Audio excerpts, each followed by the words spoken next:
Pneumonia की बात करते हैं हम। ठीक है। तो निमोनिया के अंदर हमें कुछ बातों का ध्यान रखना है। जैसे कि हमें याद रखना है कि कौन कौन से माइक्रोब जो होते हैं वो रेस्पॉन्सिबल होते हैं इसके लिए।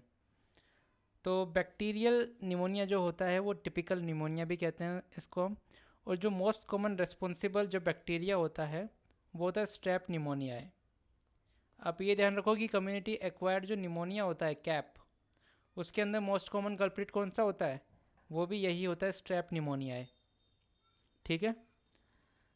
एक होता है वॉकिंग निमोनिया, जिसे अटिपिकल निमोनिया भी कहते हैं। तो इसके लिए रेस्पॉन्सिबल कौन होता है, माइकोप्लाज्मा निमोनिया रेस्पॉन्सिबल होता है। ठीक है। इसकी खासियत क्या होती है कि इसके अंदर कोई फीवर नहीं होता है और नॉन प्रोडक्टिव कफ देखने को मिलता है। ये इस तरीके की फ्राइड एग कॉलोनीज देखने को मिलती है। ठीक है। And it occurs in areas where many people packed together like in military camp या फिर प्रिजन। माइकोप्लाज्मा निमोनिया है। अब बात करते हैं लेजियोनेला न्यूमोफिलिया की। इसकी क्या खासियत है लेजियोनेला की? कि देखो, अगर कोई एसी सिस्टम आ जाए, it spread through water system, water based cooling system in hotels. तो ये क्या, ये बहुत ही इंपॉर्टेंट लाइन है। इससे तुम्हें पता लगाना है कि यहाँ पे बात हो रही है किसकी, लेजियोनेला न्यूमोफिलिया की। लेजियोनीला न्यूमोफिलिया जो होता है, it presents as both typical as well as atypical pneumonia. Okay. फिर देखो, most common cause of pneumonia in a cystic fibrosis patient कौन होता है, वो स्यूडोमोनास। ये हमने थोड़ी देर पहले ही पढ़ा था कि सिस्टिक फाइब्रोसिस के पेशेंट में अगर उसे रिकरेंट निमोनिया हो रहा है तो देखते हैं कि वो बच्चा है या फिर किशोर अवस्था में है। अगर बच्चा है तो मोस्ट कॉमन कोज होता है स्टेफ ऑरियस, और अगर टीन है, अडल्ट है, तो उस कंडीशन में कौन होता है, स्यूडोमोनास होता है। अब आगे बात करते हैं हम कम्युनिटी एक्वायर्ड निमोनिया की। कैप मोस्ट कॉमन कोज क्या होता है, स्ट्रेप निमोनिया है। इसके लिए क्या होता है, एक क्राइटेरिया होता है जिसे कहते हैं हम कर्ब 65। कर्ब 65 होता है जिसमें सी का मतलब होता है कन्फ्यूज़न, इसको हमने 1 नंबर दिया। यू का मतलब होता है यूरीमिया, यूरीमिया का मतलब ब्लड यूरिया नाइट्रोजन, मतलब ब्लड के अंदर क्या है, यूरिया है। तो कितना होना चाहिए, मोर देन 20 मिलीग्राम पर डेसीलीटर अगर है तो उसको हम 1 नंबर देते हैं। फिर दोबारा सी हो गया, यू हो गया। अब हम बात करते हैं आर की। तो आर से याद रखो रेस्पिरेटरी रेट। रेस्पिरेटरी रेट ज़्यादा होनी चाहिए, बड़ी होनी चाहिए। कितनी बड़ी होनी चाहिए, more than 30 breath per minute. अगर ऐसा है तो हमने 1 नंबर और दे दिया। अब सी हो गया, यू हो गया, आर हो गया, अब बचा बी। बी से याद रखो बीपी, और बीपी के अंदर अगर systolic component less than 90 M M of H G है तो भी हम उसको 1 कंपोनेंट देंगे। और अगर कर्ब 65 मतलब उम्र जो है वो 65 साल से ज़्यादा है तो भी हम उसको 1 नंबर देंगे। तो अब स्कोरिंग होती है 1 2 3, है ना, 3 से 5 लास्ट वाला। अगर 1 है मतलब ज़्यादा रिस्क नहीं है, तो आउट पेशेंट मतलब बाहर ही उसका मैनेजमेंट कर सकते हैं। इसके अंदर ब्लड कल्चर और स्प्यूटम को भेजने की ज़रूरत नहीं पड़ती है। जब बात आती है 3 की, तो उसके अंदर एब्सोल्यूटली स्पूटम और ब्लड कल्चर भेजा जाता है। ये एक आईसीयू वाली कंडीशन हो जाती है।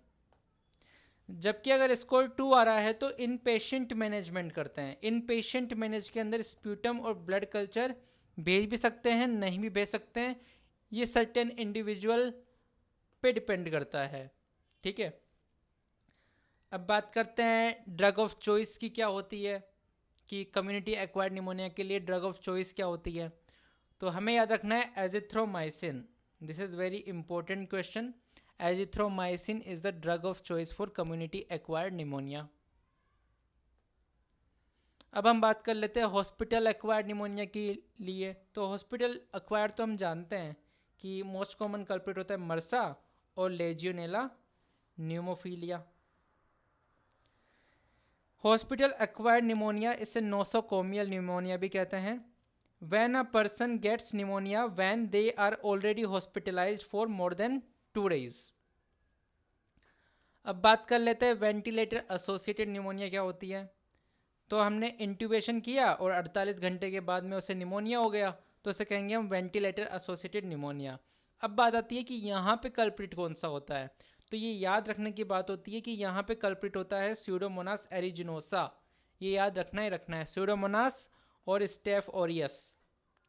ये क्या करते हैं, बायोफिल्म बना लेते हैं ईटी ट्यूब पर और डायरेक्टली लंग के अंदर घुस जाते हैं। अब आगे बात करते हैं हम एस्पिरेशन निमोनिया की। तो एस्पिरेशन निमोनिया की डेफिनेशन क्या होती है, अगर हम गलती से सांस में ले लेते हैं क्या, खाना पीना या कोई भी गैस्ट्रिक कंटेंट, तो उसे कहेंगे हम एस्पिरेशन निमोनिया। और क्या कॉजेज हो सकते हैं इसके, इम्पेयर्ड गेग और कफ रिफ्लेक्स। सपोज तुम एस्पिरेट कर रहे हो फूड, हाँ, तो अगर गेग रिफ्लेक्स तुम्हारा इंटैक्ट है तो तुम उसे बाहर निकाल दोगे खासकर। लेकिन मान लो तुमने दारू पी रखी है बहुत सारी, तो उस कंडीशन में ये कफ रिफ्लेक्स जो है वो इम्पेयर हो गया, तो उस कंडीशन में आपको एस्पिरेशनल निमोनिया हो सकता है। ये बहुत ही इंस्पायरिंग बात नहीं है, खतरनाक बात है। लोबर निमोनिया की बात करते हैं तो लोबर निमोनिया की 4 स्टेज होती है, stage 1, stage 2, stage 3, stage 4। Stage 1 में शुरुआत होती है कंजेशन और स्टेज 4 में सब कुछ ठीक हो जाता है, तो इसे कहते हैं रेजोल्यूशन। स्टेज 2 को बोलते हैं रेड हिपेटाइजेशन। क्यों, क्योंकि एक्सुडेट होता है, एक्सुड्यूट, वो एयर स्पेस को भर लेता है जो लंग्स के अंदर। लंग के अंदर क्या होता है, एयर स्पेस ही तो होता है, उसके अंदर एक्सुडेट भर जाता है, तो उसे कहते हैं रेड हिपेटाइजेशन। और जब वो एक्सुडेट टूटने लगता है तो स्टेज 3 पैदा होती है, इसे कहते हैं ग्रे हिपेटाइजेशन। और जब वो एक्सुड्यूट कंप्लीटली हट जाता है, रिमूव हो जाता है वहाँ से, तो उसे कहते हैं स्टेज 4। क्लेप्सिलिया निमोनिया अपर लोब में इन्फेक्शन करता है। अपर लोब के अंदर बल्जिंग फिशर साइन देखने को मिलता है इस तरीके से, ये ध्यान रखो। इसके अलावा जो स्टेफ ओरियस होता है वो निमेटोसील भी फॉर्म कर सकता है, ये बात भी ध्यान रखने वाली है। देखो, जो क्लेप्सियला है उसके अंदर बल्जिंग फिशर साइन की बात की, वहीं जो एटिपिकल निमोनिया होता है उसके अंदर कर्ले बी लाइंस देखने को मिलती है। ट्रीटमेंट की बात करें तो स्टेप निमोनिया है तो पेनिसिलिन दे दो, ठीक है।